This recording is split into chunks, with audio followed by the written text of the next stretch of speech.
each game matters throughout the season, but definitely towards the end, it gets a little more high pressure because the teams in the bottom of the standings want to get those last few wins to try to make it into playoffs.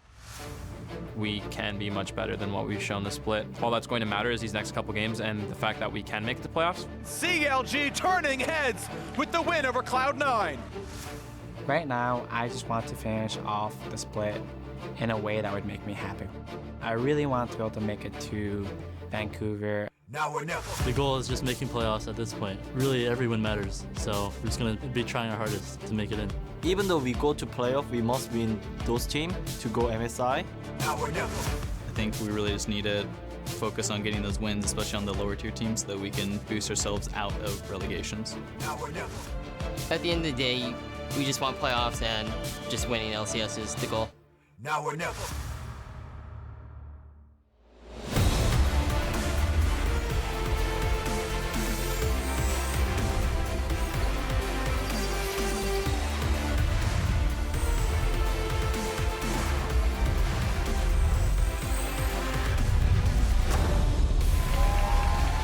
Welcome everyone to the North American League Championship Series. We're coming to you live from our studios here in Los Angeles, California, ready to go to cast some League of Legends action. It's going to be amazing here in the studio, of course. We've got excited fans in the studio ready to watch the games. Of course, we are here ready to rock as well. Lots of people outside, including Tibbers. Wonderful. Well done. Congratulations on that one. TSM have been looking strong in first place, walking ready to keep that one going. Acadian, listen to some sick tunes. Hoping to drop some bodies and hit the floor, who knows. Phoenix One coming into this one as well, looking pretty good. Have a chance of taking over second place by the end of it all. Immortals also surging strong, several good showings. You can see they're setting up for their first match of the day as well. It's going to be a fun one. Hello everyone, I am David Freak Shirley, hosting the analyst desk for the wonderful, the amazing, the outstanding Mark Z, and also Zyrene. I'm kind of disappointed. We have the Saturday special with Scara and James, and then this is like the discount thrift store, like grab who you can find with you two. It's wow. I don't know. It's just not the same. All right, let's just have a conversation. All right, you and me, Zyrene. Mark is going to be ignored for this. Let's start out with the day with a peek at how the teams are looking up in the standings. At the top of the table is me and Zyrene, aka TSM, here at the very beginning here. Cloud9 also right now sitting in second place. Of course, Phoenix One can challenge that, but there is a very tight race below that for playoff spots. FlyQuest has dropped down to 6th, and there's a lot of teams are very close to them as well. Of course, Dignitas already claiming 5th right now with their early surges. Now, looking on to what's on tap today, we can see that TSM will face Echo Fox at the very beginning in the battle arena. Following them will be Counter Logic Gaming taking on FlyQuest. Two playoff teams right there. Meanwhile, NALCS2 will also host a couple of matches with Phoenix One taking on Immortals. Both these teams have been looking very good later on in the split, and then Ninja plus the rest of Team Envy will take on a maybe slumping Cloud9, of course, piloted by Jensen in the mid lane. Now, the big surprise coming out of yesterday is the fact that the once dominant Cloud9 has started dropping some matches, back-to-back losses to Counter Logic Gaming and Immortals, two teams below them in the standings right now, and that means that Phoenix One can overtake in the standings. Yeah, it's kind of crazy because just a couple weeks ago we were talking about Cloud9, how they were basically guaranteed to get that other playoff round bye. It was basically between them and TSM to see who's going to finish first. And now you're looking at it and you think that they might not even actually get that bye and will be having to play in the first round of playoffs. Yeah, Cloud9 looks so dominant, but now Phoenix One are coming up as those big contenders. Arrow looks on point every single damn game. Ryu also has been stepping it up and finding some great consistency, and it doesn't seem to matter whether they're using Meteos or Nori in the jungle and also bringing on Stunt. The core of that team has really stepped up, including the top lane Zig. And for Cloud9, we always talked about how, well, they're losing with Ray, they're subbing him out a lot, Impact out a lot. Well, yesterday they lost with Impact in against Immortals, so it's getting a little scary. Yeah, and just going back to Phoenix One for one final point here, we talk about how it's possible that they take over that Cloud9 spot and get that first round bye. They play Cloud9 next Saturday, and that's a big match to take that over because they're just one match behind. But the problem here is Phoenix One's schedule is really tough. They have to play Cloud9, TSM, and Immortals. So they don't have to just play like the second best team. They have to play like they're the best team in the league to get that bye. We'll see if Phoenix One can do it. Of course, P1 would own the head-to-head over C9 if they do win that second matchup at the end of the week. We'll see if that happens overall. Of course, there's a lot more going on. There's a lot still up for grabs, of course. There's several teams close to playoffs, but we're down to 2 to 3 matches left. And there's more teams than spots, obviously. Right, it's basically 3 spots, 4 teams. And Dignitas and Immortals are starting to do a lot better recently. And CLG, they've kind of been hanging around the middle for a while now. And FlyQuest is on like a fast downward trajectory. So it's not looking great for them. Yeah, FlyQuest is kind of having the inverse of their first half. But also there was a little glimmer of hope there against TSM yesterday. But I feel like their top lane got exposed. balls looked rather weak, and they were punishing him over and over again, and that's how they found those advantages. Haunter getting himself a player of the game and really just carrying from that top lane. And so FlyQuest, there's a lot of questions here about, is this team still a playoff team? And I feel like from strength of schedule, they still are. All right, we got to talk about this. Of course, you can see the logos behind us. Immortals, FlyQuest, CLG, and Team Dignitas, the 4 teams that are likely to grab the bottom 3 playoff spots. P1 on upwards pretty much secured. So the question is, who's your odd man out? Zyrene, starting with you. Oh, with me? Okay. Yeah. So I went through a whole bunch of probability and strength of schedule remaining.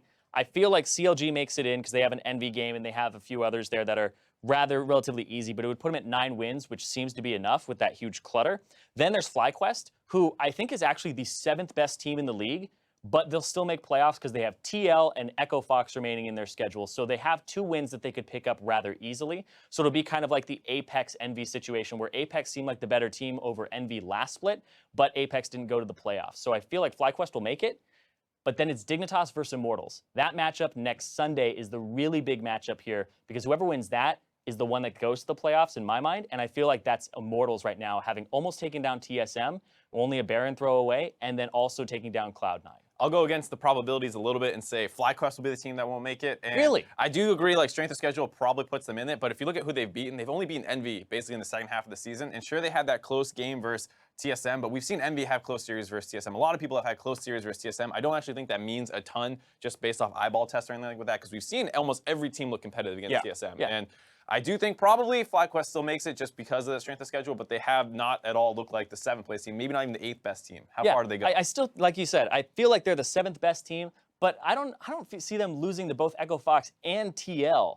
So that seems like a big kind of I'm playing against it. This is the big payoff bet. All right, man. Well, mine's Dig, and I guess yours is FlyQuest. FlyQuest, yeah. I guess I'll throw my hat in the ring as I think Immortals, they're still sitting in 7th. They need to catch up on wins, and the chance that they drop an upset loss means maybe they stay outside of the playoffs because they have to win more than the other teams do, and that's my vote for which team is going to miss out in these spots. The other 3 going to make it in. Now, once again, we are looking for how you show your team support, but I want to be very clear on something. It's hashtag HowILCS. I know it looks a lot like Howl LCS, and that means we've gotten a lot of dog picks, which is fine. Dogs are amazing, the best conventional household pet. We welcome it, but just make sure it's actually hashtag HowILCS. If you haven't already made your tweets, make sure you send them to the LCS, hashtag HowILCS, of course, and we'll get some of those tweets on throughout the day. But guys, no cats. Unacceptable. Cat pics not okay on the internet. I'm calling a stop to that right now. That does You're not wrong. represent Let's everyone send on on the to our internet. casters. Forget these guys. Get our games underway. Send your cats. Don't send cats. Thank you very much, Freak. You can take a 1-game timeout. hater. Hello, everyone. I'm Rivington Biz in the third, and you all know this guy, Sam Kobe Hartman Kensler. We're going for 3 casts in a row. Feels good. Consistency here in the NALCS. We're setting up for our first series as Phoenix 1 will face off against Immortals. And as you heard on the desk, Phoenix 1 continue to look strong in recent games. With Cloud9's latest loss, P1 could be in a position to grab a first-round playoff bye. Oh, yeah. Phoenix 1 maybe looking better than ever. I mean, the team is playing well as a whole, and we're getting a lot of consistent performances, especially out of the likes of Zig, Ryu, Arrow. All these guys are really performing. Meteos even there on your screen when he is in. Zig in particular, though, he's drawing quite a lot of attention in the ban phase. Specifically, people are targeting with a bunch of bans, and he still has these unique picks like Kled, who he's been probably the top performer on, and always seems to have a counter pick for whatever matchup he is actually faced with. Also, in the bottom lane, as we said, Arrow is one of those people. He has 7 player of the game honors, the most for any bot laner in the league currently, and the next closest is 3 behind him. So he definitely has a lot of room there between him and the rest of the competition. I love it, too. One of the quieter AD carries is everybody's saying, this is the year, double us out. We're going to be the best AD carry. This guy sneaks up out of nowhere and starts making an impact. Now, a lot on the line for Phoenix 1, but Immortals are on their own upswing after their upset over Cloud9. Phoenix 1 could topple another top team today.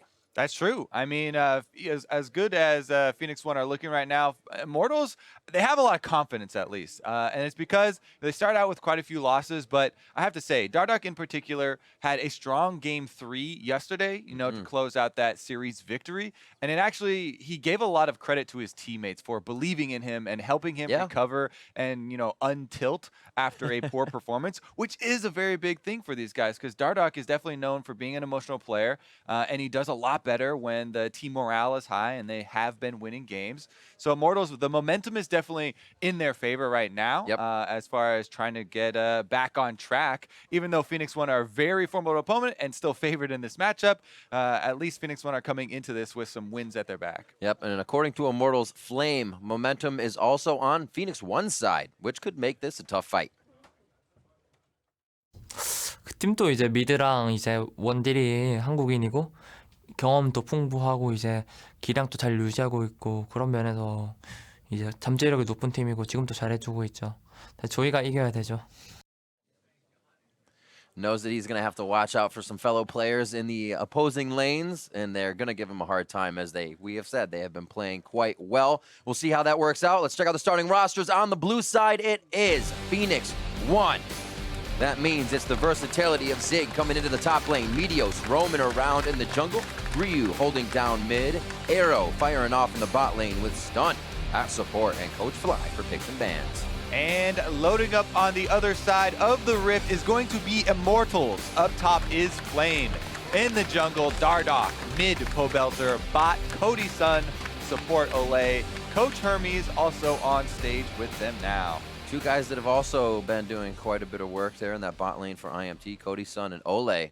Getting to Caitlyn lane or even that Lulu in there, switching up the two and still making it work. Caitlyn definitely a high priority right now, especially for them. Meanwhile, on Phoenix One side, the Ezreal has had a lot of success. Arrow's last 4 games were all 4 victories on Ezreal. They were able to win both those series in 2-0. So we shall see if they actually get their favorite champions here, and it's one of those Ezreal-Caitlyn matchups. The Lulu definitely, as you said, is a very high priority for the bottom lane right now. As far as the supports are going, usually traded for Karma.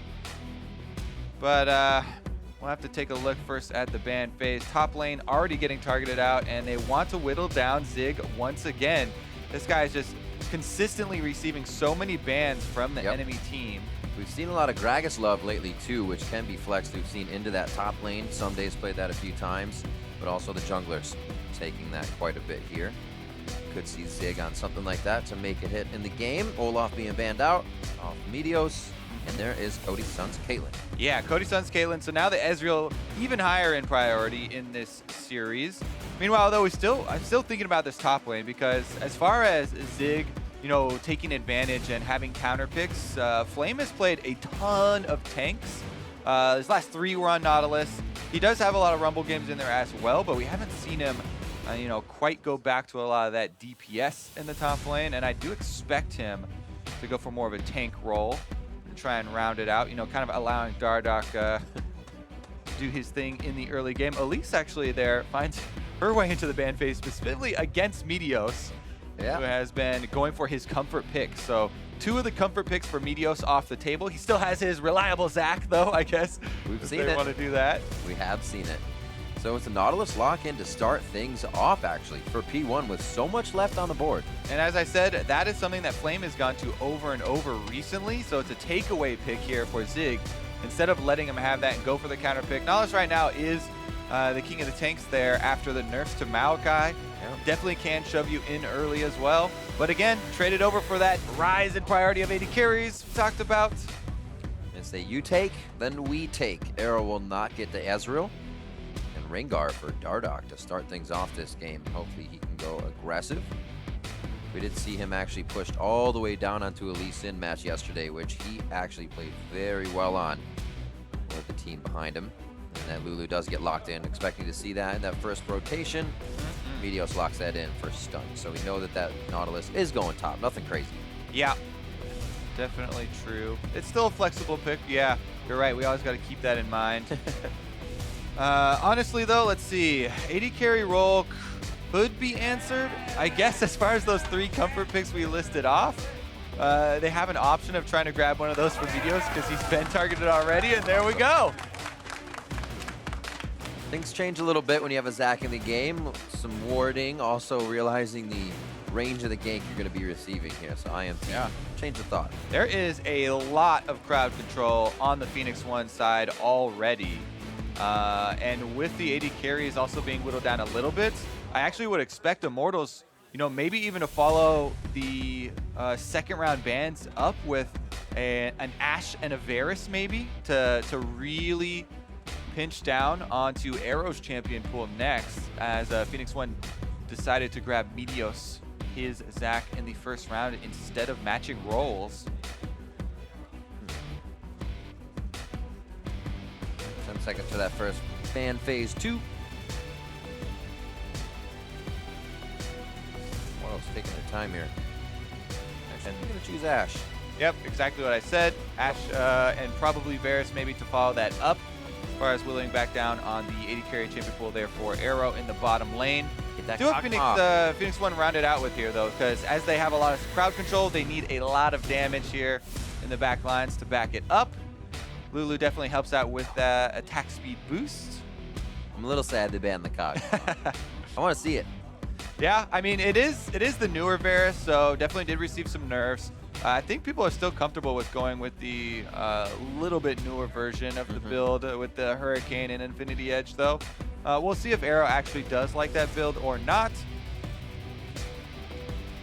Final ban here for Phoenix One. They do target that mid lane. Not an Orianna. It's actually going to be a Syndra, which gives Pobelter a bit of a chance to ball situation here for Dardoch, if they choose so. And another shield coming in from Cody's son for Flame on Shen. The old Shen Rengar combo for the deep diving with a little bit of extra safety for that assassin. If Dardoch, does go for a lot of these super aggressive plays we've been seeing from him, this is one of his most comfortable champions, the Rengar.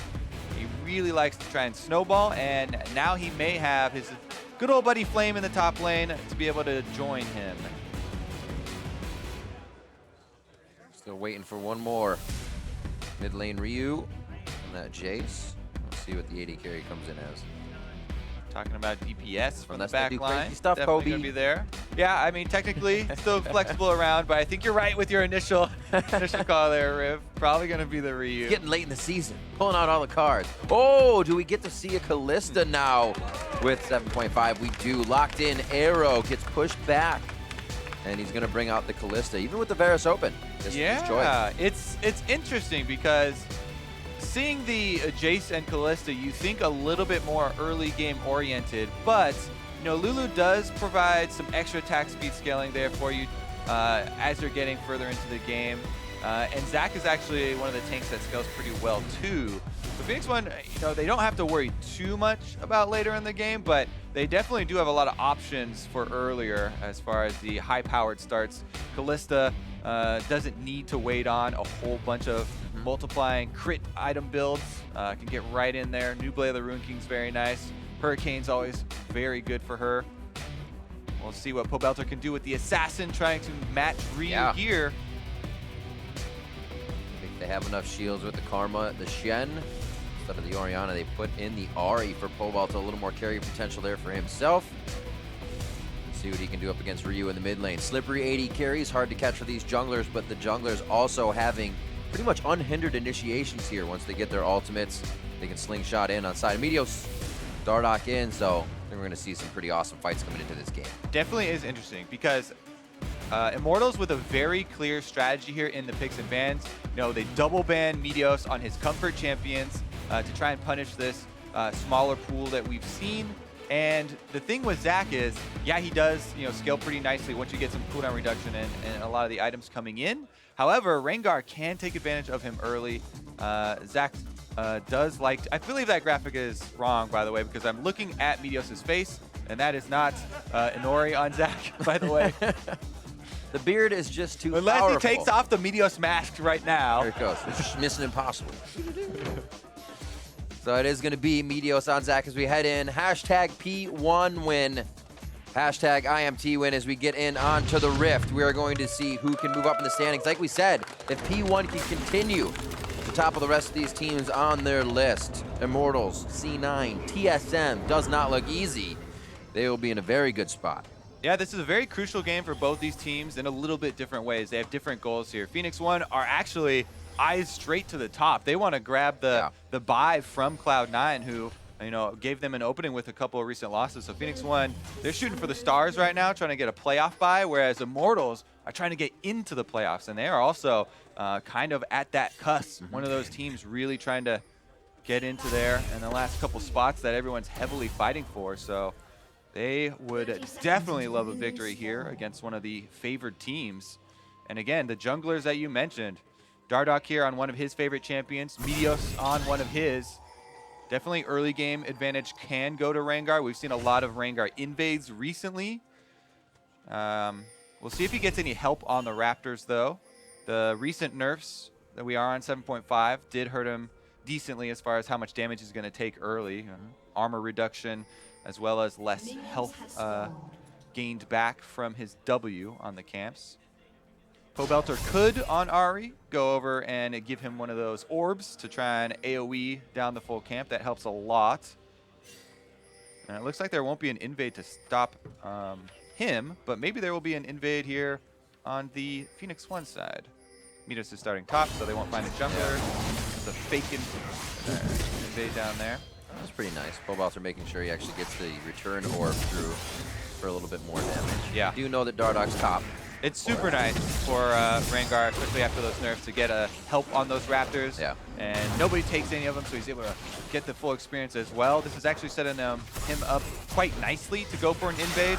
As I said, Zac early on can get very low in the jungler. Usually Zac doesn't worry about it too much because it's actually more efficient than you heal off your blobs, as their current health is the cost. However, if someone invades you, especially an assassin, then it does become a problem. At the moment, though, just going standard route there for Meteos, and I do expect him to just go for the clear, trying to level up. A little bit more points in the slingshot can give you a lot more impact in your gank. Bot lane actually doing a very good job at making sure the minions do not get pushed as Ale hovers around the wave. Brush control for him as Dardoch starts to head in for a bit of river control. Yeah, pretty slick ward right here that Ryu just placed on his Jace. He got a little bit of control of mid lane, drops down, places this ward. And so they have full vision of Dardoch coming for the invade. Thing is, it is a bit predictable of an invade, especially since yesterday Dardoch was the one who got hit by it. And yes, we've seen it quite a few times that you can cancel the blast cones with your Q. Meteos knows he's in there, but see what they can do about it. Pretty big collapse onto Dardoch. A bit too predictable, maybe. It was a good call from Immortals to let Dardoch know. Did they give him enough time, though? The auto attack from Arrow, and he cannot get out. Flash down as well. Yeah, jungle is the area you really cannot be predictable. And you could tell that Phoenix One also saw their games yesterday. The early ward there, they're expecting this invade. It is a Rengar favored early matchup, and Dardoch walks right into it. Good collapse from Phoenix One, though, to get that first blood for themselves. Meteos also up to that level 4, so Zac started scaling already, trying to take down the Krugs. He just wants to farm away for a little bit longer, and Zig, he's got other ideas about mid lane. Looks like they may try to throw this flash. He flashes in to make sure they get it. A trade for success in Ryu. So Zig being very nice to Ryu in the mid lane. Actually taking a few tower shots for his trouble as well. Yeah, before that, maybe there was an option of him walking back up. Now he's definitely going to go back to base. But again, here's another look at this invade. As soon as the lanes start collapsing, Dardoch says, oh, I got to get out of here. But it is just too late. That was very well done there by Phoenix One. This red buff, not too bad for Arrow. Oh yeah. He'll be very happy with that. You can see already rending immediately to get Cody's son a little trouble in lane, slow him down, make sure the auto attacks of stunt can count more, and now they continue to push him back with this red buff. So many little things playing in favor of them after they kept getting pushed in by Ole. It's got to feel good. Oh yeah, plus later in the game, they feel even more comfortable. I mean, early on, you got to be scared of Rengar, especially with the first uses of his ultimate. But now that Dardoch is behind, dying there on that invade, I mean, later on, Arrow gets to rely on the Kalista ultimate to save Stunt, whereas Stunt can use his ultimate to save Arrow, and there's a lot of defenses against the all-in. Here goes a repeat, though. Some Meteos coming in. Bit of a whoopsie, but with no flash, you can afford to make a few of those. Pobelter is going to go ahead and just try to make this last a little bit longer. They work on that flash being down, and they may just come back very soon. Yep, Meteos, the slick Zac play right around through his pink ward, goes up through the Fog of War on the top side, gets behind the flashless mid laner. But the reason Pobelter didn't have flash is because Zig traded his. Yeah. And Dardoch is trying to punish the top laner who doesn't have flash. He's definitely more tanky. Now it'd be more difficult to punish Zig. Could happen though, as the lane is pushing away from his turret, and Midos is on a ward. Does come out of this quite healthy, but once they see him go down, it may activate Dardoch. He's slowly waiting. Riptide goes out. Would actually be a nice time to go in for that chase. Doesn't have the flash, and he actually can't get around minions enough to get Dredgeline to the wall. He's going to go down for his troubles here. Great job by Dardoch and Flame to work on that flash being down on the top side. Yep, patience does pay off there, and they are able to punish both players for the mid lane play where flashes were traded. I have to say, as Zig, when Flame is getting so low like that, you kind of expect that there's a jungler there, right? Because Flame was getting super aggressive when he was against the big minion wave and he was fairly low health. But not going to read that, not going to back off, and they do award a kill going over to Immortals here. Dardoch maybe back on track. Now he's level 6 and he can go for that level 6 Rengar gank. See what he can actually do with it, what lane he'll try and punish. Currently, the bottom lane for Phoenix One don't have their ultimates yet to try and defend against that, but they'll get them quickly. It looks like Dardoch is going straight for the bottom side, though, to try and get them before they have the ult. Ooh, push them back right into it, to the skies for Ryu here. Make it count! Not gonna happen. Almost takes down Pobelter immediately. We do see that gank going down to the bot lane. Not too much low HP bars on the left side. Lets us know not too severe. But Pobelter is having trouble in that mid lane right now. Yeah, Dardoch actually did end up using his ultimate there as well. But a good back off from Phoenix One. They were able to blow just the heal and flash off of Stunt for the defensive purposes there to evade the Rengar ulti. Now there is a summoner advantage for Immortals in the bottom lane, but let's take another look at how it happened. Obviously, the Phoenix One squad know that this is their bit of vulnerable state. They don't have their ults yet, but able to get away. That was quite a bit of damage if they were able to hit it. Good. Nice roam by Ole coming up. Quick resolve on to Ryu, locks him down, and pick up another kill. Dardoch getting another kill to get in this one. Yeah, not sitting on their laurels here for Immortals bottom lane. You know, they take their small advantage of forcing the Phoenix One bottom lane back, and really good roam here from Ole. Comes in, still has his ignite to take down Ryu, and Ryu doesn't even bother flashing since he was already cornered and dead. Both teams keeping up with some pretty nice fundamentals. Flash is down, work the flash. P1 was really the first one to come out of the gates. Immortals able to answer back, really just evening up the game. It looks like it's 0-0 on the top side. Yeah. And it's 2-2 and even goal. Feels like both teams are playing way better offense than they are defense right now. As a lot of the moves are actually working out rather than being disengaged. Now, the Phoenix One bottom lane both have their level 6s though, so they'll be a lot more confident. And we'll see Dardoch probably turn his attention towards other lanes. Just made another visit towards that top side, but Zig is safe at home.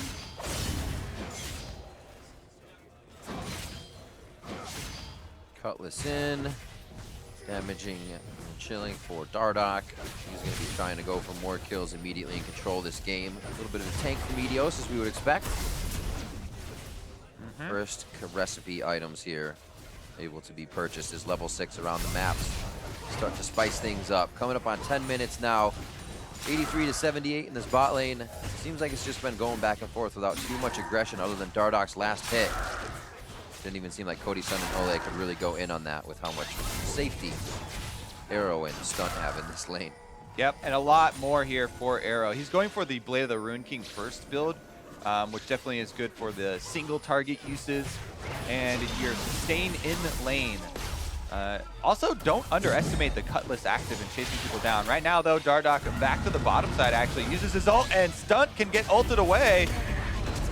Over the wall, saving one of the hits, throws Arrow back in, gonna wild growth from that. We were waiting for this combination. I might have just cast or cursed him. As I said, they may not be able to go down with the combo they have. They do stick Dardoch in for an extended period of time. Red buff trade to Meteos. But perseverance for Immortals there. Yeah, while it is the 2-for-1 for Immortals, they did bring Flame down to the bottom side, who already had to use his teleport, so he can't get back top for those minions. And Meteos is just trying to stop his back to delay, so he can't get to these minions that Zig is pushing into the turret. Exactly right here.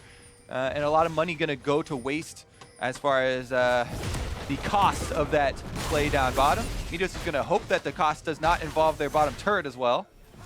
Great job by Zig denying Pobelter the roam top for any of those minions. Catches him halfway through. He'll be able to also protect Ryu if he finds anything mid. We'll see this one more time on the bot side, a little separated for P1. Yeah, and Immortals are covering both bases here because they're expecting Arrow to use the ult to try and save.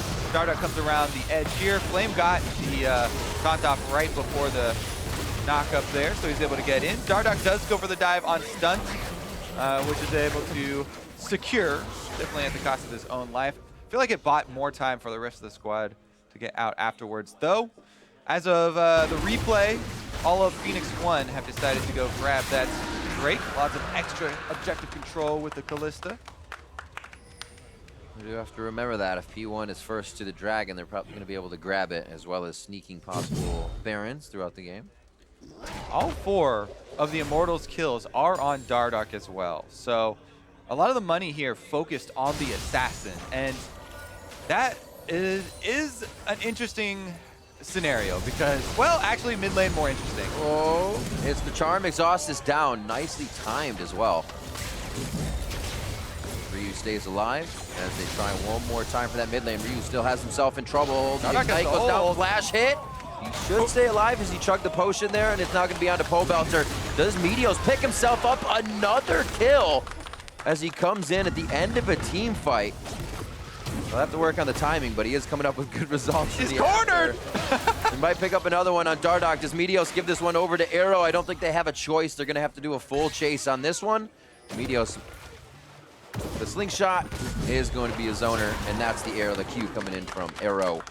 Nicely done. Oof, a lot of the counter engages here working out for Phoenix 1. Teleport coming in behind the bottom lane, though. Oh, does it ever end? Cody Sun's gonna get hit, waits for the depth charge to hit him, tries to then arcane shift. There's just too much CC, and death follows. Ryu with a decent amount of alone time here, pushes the wave in. Should be able to get off his recall. Man, and that dive mid lane. Maybe Pobelter, I think maybe there was some, well, never mind. Let's watch this turret go down. Ole is in the area, but there's not much he can do here throughout the optimistic Q. Watch the turret die. I was wondering when something was going to happen. I was like, these all these kills, but things are still quite slow, quite even. Now we start taking turrets. They're going to be able to go through the jungle, make sure these wards equal more kills, and Meteos may have some more grandiose engagements from across the map now. A little bit of roam from Pobelter, but so many wards here placed from P1 for their bot control. Yeah, it's looking like a very good game for Meteos here, and really just speaks again to their strategy of getting him his comfort picks. They haven't tried to mold to the meta of junglers right now at all. He's just like the junglers he's known for, his favorite ones that we've seen him play over and over, the Elise, the Zac, the Olaf, right back to those. Yeah. And they spend an early round pick on the Zac, even though it has weaknesses in the early game. They're very well aware of these weaknesses, and that's what leads to them, you know, warding for the invade of the expected Rengar move towards his red buff, you know, that we've actually even seen just yesterday. So very common and fairly expected, and they're able to make that counter move. Then he's also got a lot of counter ganks towards the mid lane and towards the bottom lane after aggressive Immortals plays. And now he's scaling up very nicely, because if you get your Ninja Tabby early, that's a really nice baseline for armor defenses, and you can go into Spirit Vicious, which is one of Zac's favorite items. Really, let's take a look at this though. Found me a ninja. Nicely done. Anyways, the Spirit Vision is so good for Zac because you get cooldown reduction with him, which is one of his favorite stats. Plus, obviously, the extra healing works perfectly with his kit. Feels good. It's probably one of my favorite items in League, if I had to say. Yeah. Maybe I should play Zac. It's one of those ones with a lot of value that doesn't have an active, so you don't have to worry about remembering to use that to get the full value out. Zig's gonna do some Spider-Man moves here, get away on the bottom side as they trade turrets. As a support, you find yourself playing piano with your actives as you go in, so that's why it's nice. P1 now pushing the top side pretty hard. Zig's able to easily stop Cody Sun and Ole on the bot, and they may be able to just power through this one. It's like they will back off, not knowing when Pobelter left the lane, and also having Dardoch able to zero somebody else. Yeah. Inferno Drake for Phoenix 1. They're feeling pretty good about themselves these last few trades. Now, their vision has been cleared out a bit. They haven't had too bad a vision, but just recently they lost a lot of their bottom side wards, and all their control wards are on the top side, so they'll need to travel in packs when they go try and get that back. 1 minute and 27 seconds left on the next Drake, so they have a bit of time to work with it. But neither of these teams really are in a situation where they want to, hand over objectives without any sort of confrontation. So I do expect Phoenix One to get some more vision shifted down to that Dragon side in the next 30 seconds or so. He's still taking his toll on the mid turret here. Chase so good at that. Yeah, I wonder how much they're going to try to bait this one in. It was stunt and arrow just on the back. So like you said, forward vision has been cleared, so they don't know how risky they can be at this point. 42 seconds on Cloud Drake. They'll regain this bot side control. No, they won't have that shrine vision. Yeah, we always talk about preparation, and this is such a good example of that. 30 seconds left. They send their top laner with teleport back to the top lane. Zig is taking care of these minions. He's ready to teleport in if there is confrontation. They already have a very nice gold lead, plus the Infernal Drake to work with, so they're super confident in their team fighting skills. Not to mention, Kalista, the added damage you can do with Rend onto the objective means you have a lot of security. If it even came down to a smite fight, they'd feel secure in that as well. So Phoenix One holding a lot of the cards here for the mid game. If they could get this mid turret down before, that would be a huge bonus, but it's not necessary for them to start off the Drake. See if Immortals actually fall into this, because if they did, it would be a hopeful pick, I think. I don't think they want to run head-on 5v5 into the double tank lineup. Thing is, Immortals has so much more to lose. If they do lose the fight, Dragon, that mid turret will fall. Oh, they're going here. Everybody piles in the backside of the pit. Smite Rend goes over to Arrow. Damage to Pole Belter. A hit comes in for Meteos. Bounces right on top as the party starts. And now it looks like Zig's trying to help the back line. Arrow over the wall. Arrow fired from back behind the Dragon Pit. Its Flame is next to go down. And somehow all of P1 kites around, hops out of the pit, and clears 3 members of Immortal and the Dragon. Actually, such good uses of the terrain there for Phoenix One. With everybody having their flashes available, each member of the backline from Phoenix One gets DPS down to about 100 health, then flashes over the backside. Arrow actually still in there. What? Woo! I don't know if that's what he wanted to do. Meteos again, just a tad late on the fight. Red buff burn, but shield comes in. A quick help from Ole, saves himself. And that mid turret does go down, so they do get that result as well. And pick up a little bit of extra gold in their pocket. Meteos, the KDA King, back on his champion. Zach here. 306 flying in to clean up the kills. A little sooner, though. He's like, oh, look, I can last hit that. I should go now. But obviously, he's just trying to get that jungle control, come back in, and I'm sure the team's not too worried about him picking up the kills. Definitely nice to have a super beefy front line, and that's one of the reasons why I was so cautious about Immortals going for that Drake. I was a little bit surprised that they actually decided to pull the trigger and fight there, considering the lead that Phoenix One had. But good usage there by Phoenix One to have all their carries use the terrain to their advantage, jumping out the backside after they got low, and the tanks were very happy to sit in there and get out their DPS. At this stage in the game, by the way, Zac and Nautilus still do, very respectable damage, especially if it's a long fight in that pit where there's burning you down slowly with their rotation of skills, as well as the Sunfire and Cinderhulk burn. Dardoch going to find Meteos here on his red. Will he go for the smites? He's got vision. Too slow, though. Meteos getting it out. Haha. Dodge a taunt as well. His fancy feet over here. Nicely done. The Baron will be up. I'm not sure we do have the damage for that just yet. Oh, on a Pole Belter. Should be quite all right. They got the double knockup Wild Growth as soon as Let's Bounce was just about to end. Anchor toss onto Ole. You think you're safe, but P1 just keeps coming out of the woodwork. Yeah, they're really working off. They're spiking here from Phoenix One. Pretty good snowball going ahead. They should be able to get one of these. The side lanes are both pushing, so there's always an option to transition into a side lane. They do have a decent amount of gold for themselves in inventory that they could go purchase with. they don't have to stick around and go try and meet up with one of these side minion waves. Wow, they're actually turning directly to Baron. Control ward's down and actually burning through it very quickly. I guess with that Ballista, they are able to do quite a bit of damage, pull in another fight if they want it. A little split on this, but Meteos isn't going down right away, so they have the chance to just kind of walk Immortals around, figure out the fight they do want to take. Depth charge onto Dardoch. The follow's going to be there through the gate, and they are going to get him down. That's Ryu's kill coming through. And the extended chases in favor of P1 now do not spell good things for Immortals. And one of the reasons Phoenix One go for that and immediately pull off to get the kill is because those side waves, they didn't have to go to them. Now, Pobelter's trying to tend to the top one, and they return to this control ward on the Baron. Now back to business as usual. No smite for Immortals available. Exactly. Even though it wasn't even a 50-50 with the Rend on one side, much more a 90-10. You're looking for a Mystic shot over the wall. Cody Sun's actually gonna put himself on the bot side, possibly all a Q in. Hits the inner flame, but it's not gonna go off. Rend over to P1. And they do take down Ryu. How does P1 answer this fight? Over to Cody Sun. They don't get the Fate's Call onto Cody, but a few more shots. Thunderlords knocks him down, and now they're gonna be onto Pobelter. Meteos just out of range. He gets charmed up, and the Kiss of Death does not come through for Pobelter. Should be able to walk this one out. Mid lane getting pushed up by Arrow. Ooh, direct hit.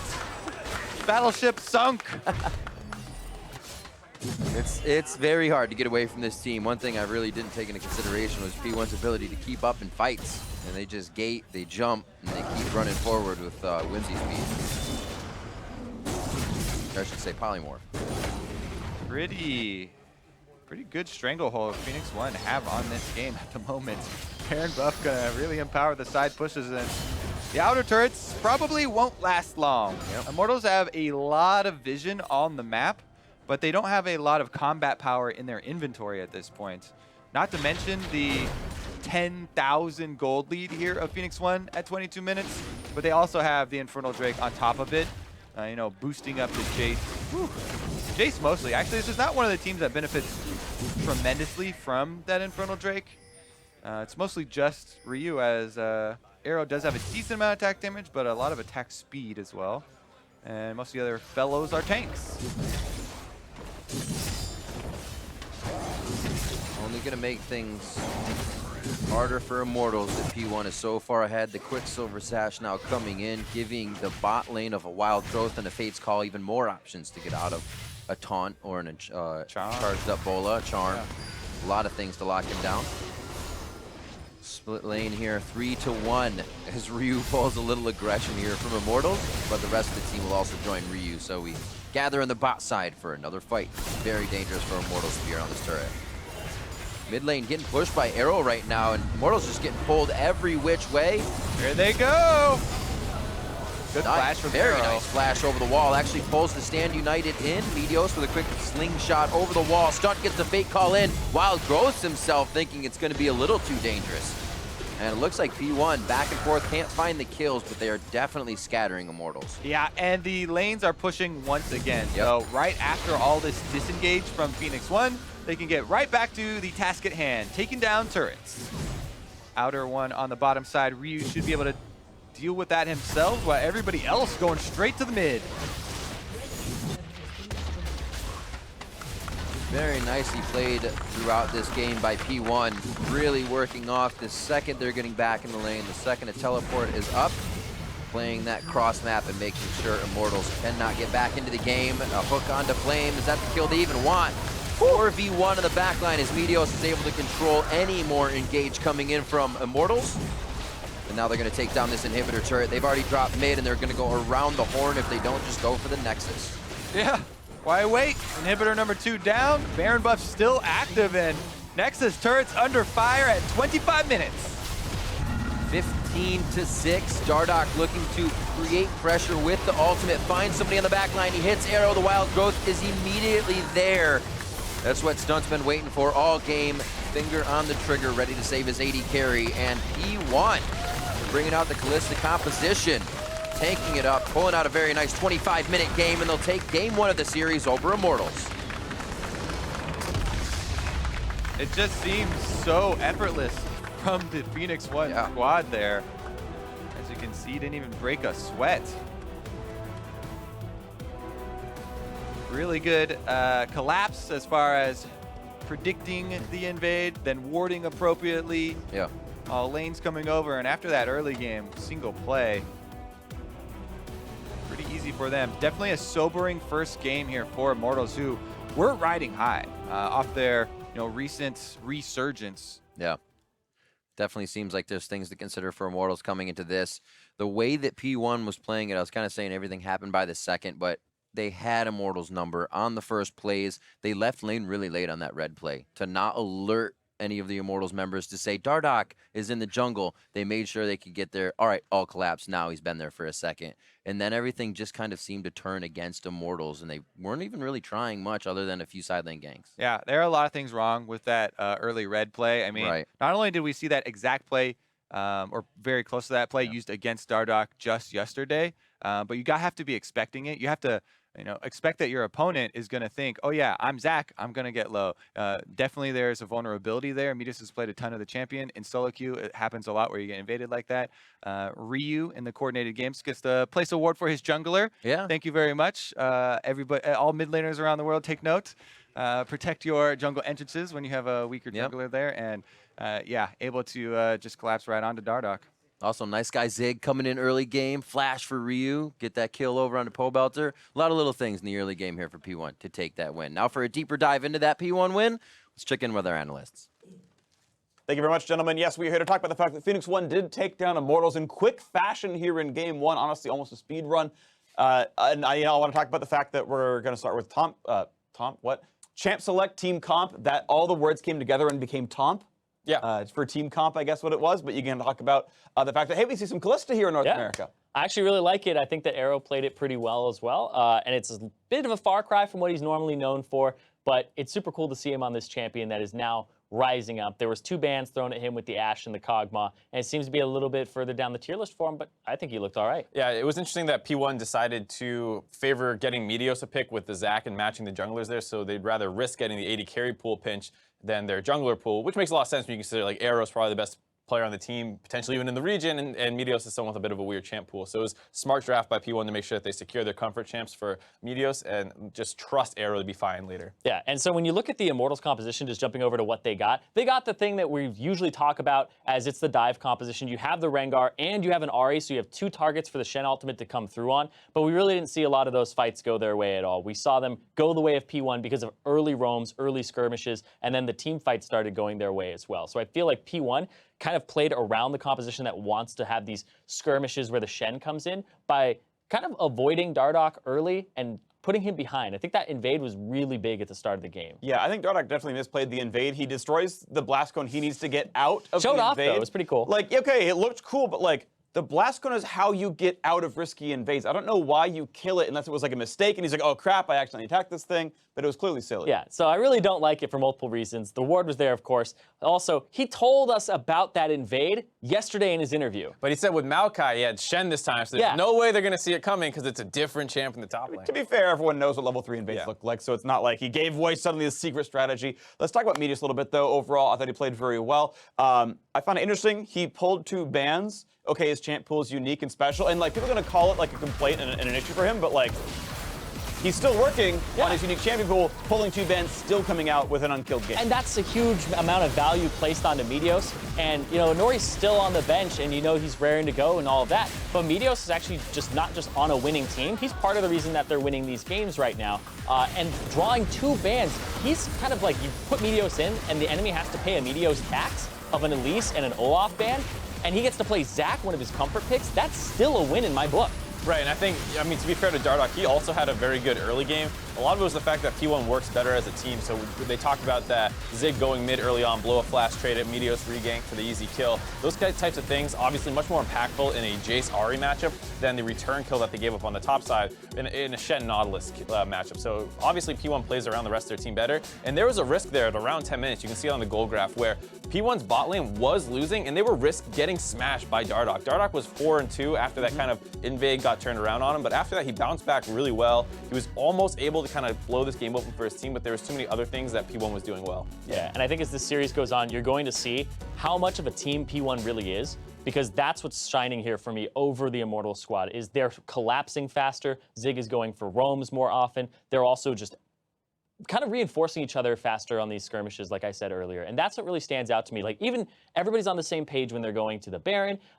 Even top lane, when there's a Shen sitting in the bush, they both stop, Arrow and Stunt, and he's like, go check the bush, Stunt. Just go in there. Because he can. He'll pull him back with the Kalista ulti, right? Totally so safe. they're playing it correctly, and they're also playing around each other. And that's like, I wanted to go talk about Zig for a second, because I laud him as a very good top laner, but he's not a good top laner for the same reasons that really like crazy, Monster, shiny like, top laners are, the star top laners. He's not that carry. He's the guy who's blowing the flash mid lane for his own flash. He'll die for it later, but it's because it gives them a bigger advantage in a part of the map that's more important. Right, and like you said, like when he plays his carry champions, it's not like he's going crazy on Fiora, 1v4 split push. He's not trade. taking the farm either. He's playing GP and playing like, you know, smart global usage of his ultimate and getting poke off in team situations. It is a very different carry-oriented style, though he is playing DPS champions fairly often. Right, he's playing frequently non-conventional tanks this game. I believe he was on Nautilus against the Shen, so it wasn't exactly like he was carrying either way.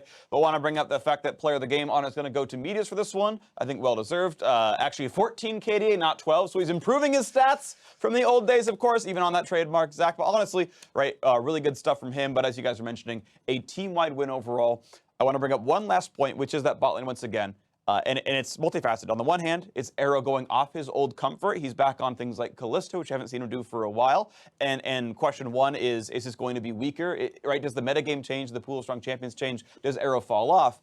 On the other hand, because again, he kind of lost lane, the Immortals duo has continued to win lane. Those guys are continuing to step up and be a real force. And that kind of conversation is what I want to bring up here. This is an interesting one to me because of the way Immortals forced around the jungle champ pool. It made P1 have to take their jungle there and kind of leave Arrow a little bit out to dry where he has to play the Kalista. And obviously it's not super strong in lane. He falls behind from it. I don't know if this is exploitable repeatedly, like if teams can start doing a strategy like this. Because like you said, Arrow did lose that lane and it's not a great...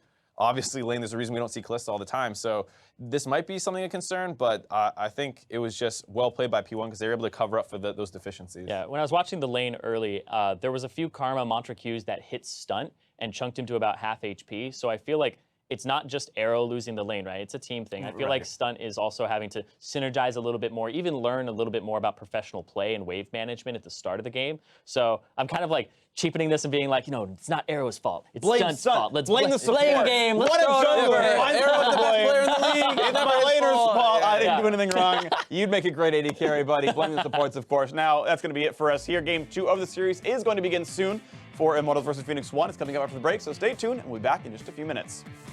Esports.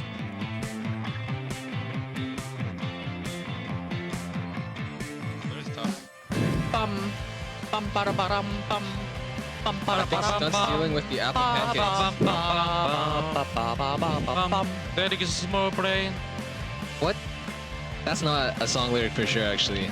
I feel like you're making that up. No, man. I would see. Put Belter. Ari. Go on, Ari. Peel Kalista. What? Rengar. Shen. Go Shen. I can hook somebody. Okay, mid.